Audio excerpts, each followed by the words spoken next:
Hola, bienvenidos a este podcast titulado De lo independiente a lo global. Mi nombre es Jimmy Barbosa y estoy aquí con mi compañero de especialización, Javier Becerra. Juntos vamos a tratar uno de los casos más importantes de la industria latinoamericana. Bueno, y sin más, les vamos a compartir el nombre de este artista que escogimos para este podcast, a ver si lo reconocen por el nombre. Claro que sí, el nombre de esta persona es Gonzalo Julián Conde. ¿A qué les suena eso como de Conde? ¿Qué música? Yo pienso que pues de música de pronto como tropical, ¿será Javier o qué? Tropical, puede ser de esta que llamamos música popular, ¿cierto? También puede eso. Pues nada que ver, Gonzalo Julián Conde es más conocido mundialmente como Bizarrap. Ya les suena, ¿no es cierto? Además de ser un artista latinoamericano que nos llama mucho la atención su carrera, de la forma en que llegó de lo independiente a lo global, es un productor musical y DJ argentino. Entonces mucho más nos llamó la atención porque tiene que ver pues con todo lo que está sucediendo en Latinoamérica en estos momentos musicalmente. Así es, pues nuestro objetivo en este espacio es entender cómo logró posicionarse a nivel internacional, pues utilizando las herramientas digitales y las estrategias de mercado actuales. Oye, qué interesante esto, porque pues a través de este caso podemos también identificar qué aprendizaje queda para nosotros como artistas emergentes, porque pues en mi caso yo he podido participar con artistas que han sido reconocidos a nivel mundial y también arrancando proyectos propios con los que sé que tengo que ir a tocar puertas, a tocar gratis, a pasar hojas de vida, a pasar convocatorias, a llevar el sencillo de forma independiente, y para nada es lo mismo el estar cobijado con una de estas grandes empresas como las majors, a ir uno solito con su disco debajo del brazo. Bueno, ya el disco debajo del brazo ya no se utiliza, pero en la época en que yo estuve haciendo todo este proceso, sí se utilizaba todavía el disco debajo del brazo. Sí, claro, es que pues, no sé, por allá en la época de los 2000, como ahí en esa época es que empieza todo a cambiar, ¿no? Pues la entrada del internet y todas estas cosas, empezó un proceso de cambio y la tecnología pues empezó a meterse, ¿no? En el caso de Bizarrap, por ejemplo, como para mencionar, pues sí, él es un productor independiente, pero él empezó publicando en YouTube o sea que empezó diferente a lo que nos traía acostumbrados la industria, ¿no? Sí, digamos que él no se enfocó como en las grandes, en los majors, en buscar como ese apoyo, sino que aprovechó una plataforma gratuita que finalmente es lo que hoy en día pues las personas están aprovechando, las redes sociales, ¿no? Pero Javier, ¿qué es esto todo de las majors? Yo escucho esto y yo pues como le dije, yo soy como de la vieja guardia del disco y todo eso. ¿Qué son las majors? A ver si yo las conocí, si hice parte de eso, ¿qué? Claro, todos las conocemos, solo que con ese nombre no, es un poco técnico de pronto. Las majors son aquellas grandes discográficas que dominan el mercado mundial. En esas pues, encontramos las tres más grandes, que son Universal, Sony Music y Warner. Ok, entonces yo hice parte de una de esas majors, no tenía ni idea que era eso, pero qué bueno, gracias ahí por la aclaración. No, claro que sí. Entonces, pues volviendo al tema, Bizarrap, él empieza como todo eso, y cuando empieza todo este proceso de internet, básicamente las personas empiezan a hacer visuales a través de todas estas plataformas. Ahí ya es cuando más adelante, en la primera parte de la década de los 2000, surge iTunes, ¿no? Que es cuando ya no publicamos el disco en físico, sino ya empezamos a una plataforma en internet. Pero en el caso, pues hablando de Bizarrap, que es muy interesante, él no hace este método de grabar álbumes o hacer lanzamientos de un compilado, sino que él empieza a crear su propio formato. Ese formato lo llama los Music Sessions. ¿Y eso dónde lo hacía? ¿Lo sacaba en dónde? ¿Cómo era eso? Bueno, inicialmente él aprovechó la plataforma de YouTube, ¿cierto? Porque pues era una plataforma gratuita, o es todavía una plataforma gratuita. Entonces él empieza a consolidar su marca a través de sus lanzamientos en esta página. O sea que todo el crecimiento de este artista de Bizarrap fue en YouTube, no fue ni en Spotify ni en iTunes como nombrábamos, ¿no? Bueno, sí hay que decir que después de YouTube, obviamente más adelante, ¿sí? hacia la segunda década, de los 2000, hablando del 2010 para acá, es cuando ya empiezan a entrar las plataformas de streaming como Spotify, por ejemplo, y él también se empieza a consolidar en este punto a través de las listas, de las playlists que muchas veces están en estas plataformas.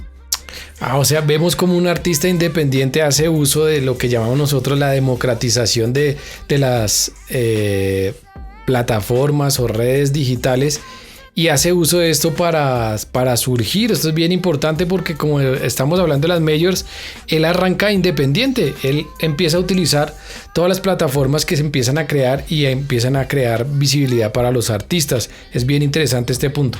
Claro que sí. Entonces, no es solamente el tema de que ya subo a YouTube y ya me vuelvo la persona más exitosa, me vuelvo el próximo Michael Jackson. No, esto no funciona así. Realmente sí es como lo que llamamos nosotros los músicos, hay que saber pegarle, ¿no? Y él empieza precisamente a través de estas music sessions, que es básicamente empieza a hacer trabajos colaborativos, lo que llamamos hoy en día de que yo soy un artista y voy a hacer una canción con otro artista. Eso es lo que conocemos hoy como los feats, ¿sí? Exactamente, como lo que conocemos así. Eso es algo, digamos, en la actualidad, en nuestros días, es algo muy común entre artistas, esas colaboraciones. Bueno, es importante esto porque yo creo que la carrera de Bizarrap se empieza a ser notable cuando empieza a hacer esos music sessions y empieza a llamar artistas a hacer feats. Uno de ellos, creo que uno de los más importantes en ese momento, en el volumen 36 de su music session, fue Nati Peluso. Él fue como que el detonante de toda su fama global. Exactamente, pero antes de pronto enfocarnos en esas colaboraciones, podríamos enfocarnos en Bizarrap, qué es lo que hace realmente, qué géneros usa. Oiga, ¿verdad? ¿Y Bizarrap qué es? O sea, ¿él canta o qué es lo que hace él? Básicamente, pues yo lo conozco y creo que todos lo conocemos así, como que es un productor musical que se encarga precisamente de hacer los instrumentales y todo esto. Obviamente sus influencias más grandes en cuanto a géneros, pues está el trap, está el EDM, que es la música electrónica que conocimos por ahí en los 90s del Chispún, y pues también muchas cosas de rap, obviamente por eso su título Bizarrap. Ok, qué buena aclaración. Y estamos hablando de todas estas colaboraciones, esa primera colaboración con Nati Peluso, una de las, o sea, ya había tenido otras, pero esta fue como una de las más importantes, y empieza a rodar, a llamar la atención y a llamar la atención en el algoritmo. Entonces, ¿qué pasa? Entonces vemos aquí cómo esto ya empieza a llamar la atención de las majors, ¿no? Él empezó solito, pero tuvo una estrategia muy buena, y es mandar todo su contenido a través de YouTube, de Spotify, y empezar a hacer feats para ser notable.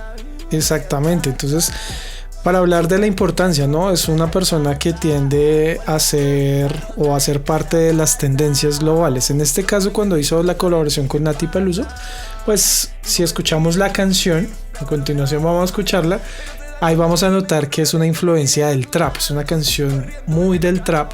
Y precisamente vamos a hablar de la forma de cómo son sus canciones, porque él tiene su estilo, ¿no? Es claramente reconocible la forma como él construye sus canciones.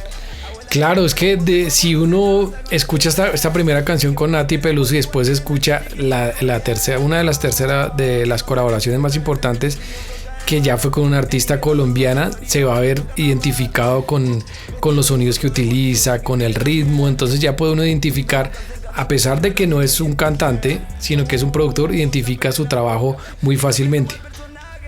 ¿Por qué no escuchamos un poquito de lo que él hizo, por ejemplo, en esa sesión 36 con Nati Peluso? Claro que sí. Bueno, escuchemos algo. Yo genero debate. Manda mensaje, dice que dice, pero después no hace ni.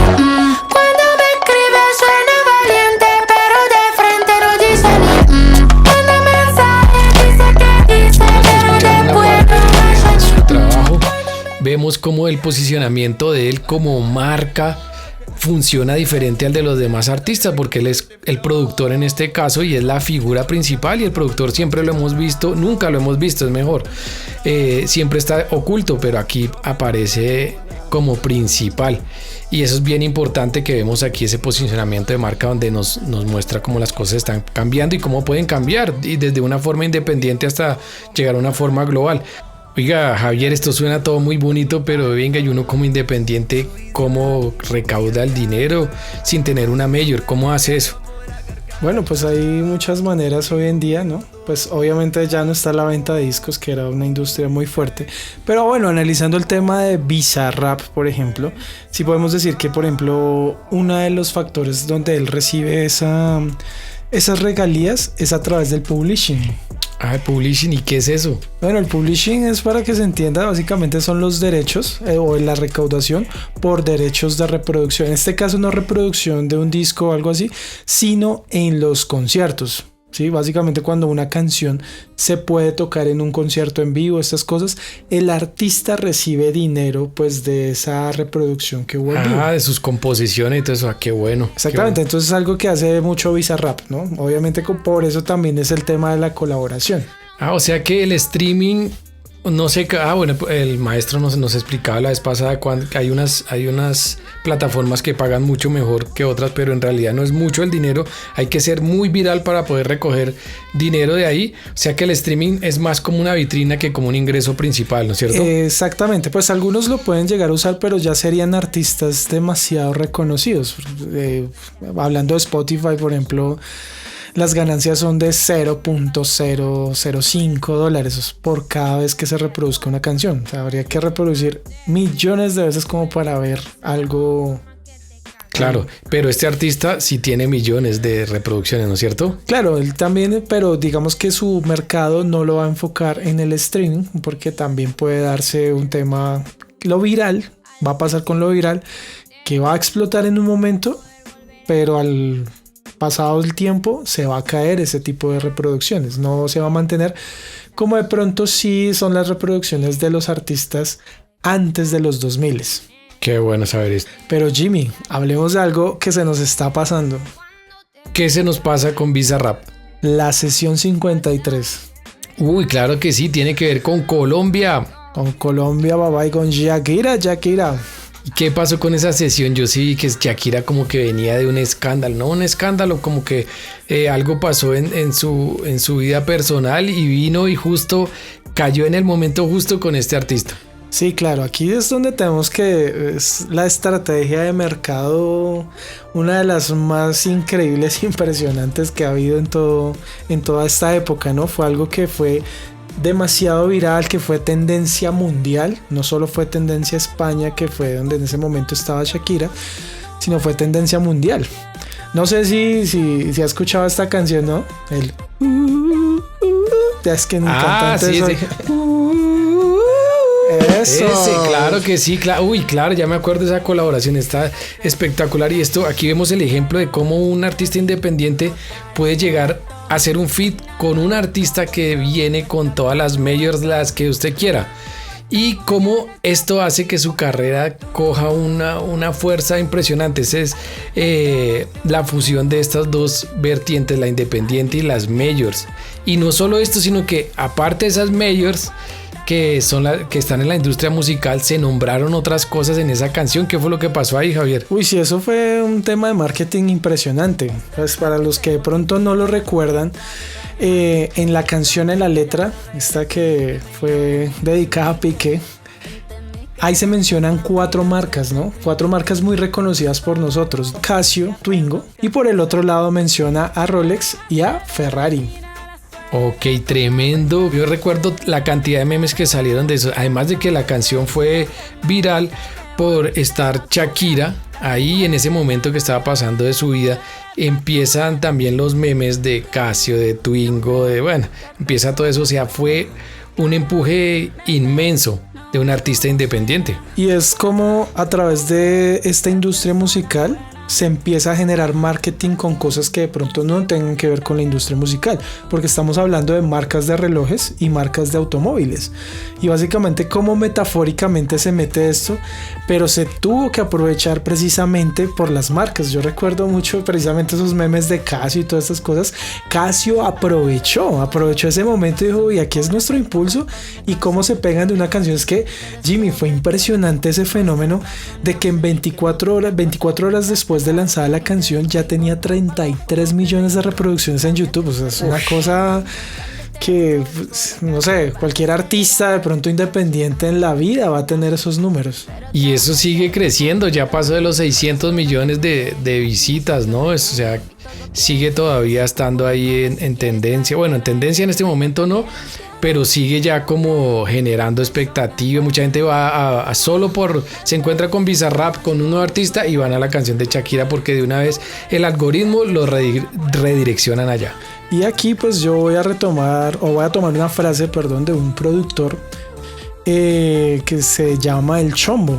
¿Y el Chombo, y ese quién es? El Chombo, bueno, él fue como el director, el creador de un grupo por allá en los 90 llamado el Cuentos de la Cripta. Que no sé si se recuerda por allá en los 90 esas canciones del Gato Volador o el Chacarrón, ¿cierto? Uy, claro, ya sé quién es. Entonces el señor Chombo, que es todo un productor también, una frase que es muy importante y que tiene que ver con esto que estamos hablando del marketing. No es el que primero lo haga, sino es el que lo haga mejor. Muchas veces el que es conocido realmente y el que triunfa en el marketing no es el que primero lo hace. En el caso de Bizarrap hay muchos otros artistas productores que han hecho colaboraciones, pero es quien lo haga mejor. Y es también entender el mercado, ¿no? Eso pues también se requiere algo de esfuerzo, se requiere conocimiento, se requieren una serie de habilidades que complementen a nuestra habilidad musical, ¿no? Eso es muy importante también tenerlo muy presente. Bueno, Javier, y nosotros desde el punto de músicos, de gestores musicales, o sea, ¿qué conclusión sacaríamos de este caso de Bizarrap? Bueno, en nuestra época, yo me acuerdo que uno estudiar música, el que triunfaba como músico era aquel personaje que, mejor dicho, técnicamente era muy avanzado, ¿cierto? Era como darle a la música. Pero hoy en día hay que hablar de una palabra, suena como a trabalenguas, pero es esto, interdisciplinariedad. O sea, está enredado. ¿Cómo es? Interdisciplinariedad, ¿cierto? Básicamente es el tema de que hoy en día en los mercados están compuestos de otras muchas más disciplinas. Aquí no solamente es el tema musical, es el tema de imagen, ¿cierto? Caso de Bizarrap, por ejemplo. ¿Cuál es la imagen de Bizarrap? Unas gafas. Gorra y unas gafas negras, ¿no? Yo ni siquiera no lo reconocería sin eso, no sé. Exactamente, sin eso uno diría es un muchacho de la calle normal, pero es eso, es la imagen que él transmite. Sus videos, por ejemplo, tienen una imagen muy clara. Es en una casa, en su home studio, ¿cierto? Cómo está en su casa. O sea, como sus raíces, donde arrancó y ahí se quedó, ¿no? Exactamente, eso ahí, digamos, es que a través de este fenómeno Bizarrap se han hecho hasta trabajos de grado y todo esto, estudiando cómo desde esa sesión hogareña, ¿cierto? Lo que llamamos home studio, se puede llegar a los mercados globales. Entonces, es eso, es el tema de redes sociales, del marketing, ¿cierto? De tener un buen community manager, el tema de diseño, de imagen, ¿cierto? De reconocer una marca. Por ejemplo, ¿qué podríamos hablar de la forma de sus canciones? De la forma de sus canciones, yo creo que no podría hablar mucho de eso y más de la vieja guardia, pero sí les quisiera compartir algo que estaba mencionando aquí Javier, es de la interdisciplinaridad, creo que lo puedo decir. Y es que cuando yo, tuve la oportunidad de trabajar con un artista grande aquí en Colombia, que fueron los 50 Joselito, eso fue en el año 98. Yo cuando llegué ahí, simplemente ya el producto estaba, hicimos un lanzamiento, eso empezó a pegar. Pero detrás de eso había mucha gente. Empezó con una disquera muy pequeña. Después de que se vio el éxito, empezó a estar Sonolux. Muchas disqueras empezaron como a añadirse a eso. Empezaron los videos con grandes presupuestos. Todo empezó a mejorar. Yo pensaba que todo funcionaba así. Pero ya después, cuando empecé como independiente, el cuento fue totalmente diferente.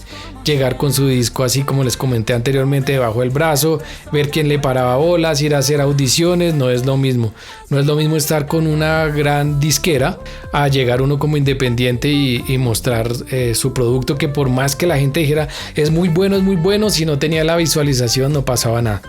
Eso, entonces pues yo creo que es muy interesante conocer este caso de los 50 de Joselito. Me acuerdo que el primer disco fue Dame tu mujer, José, ¿no? Ese fue, me acuerdo por allá, ¿no? Ese fue como el primer éxito.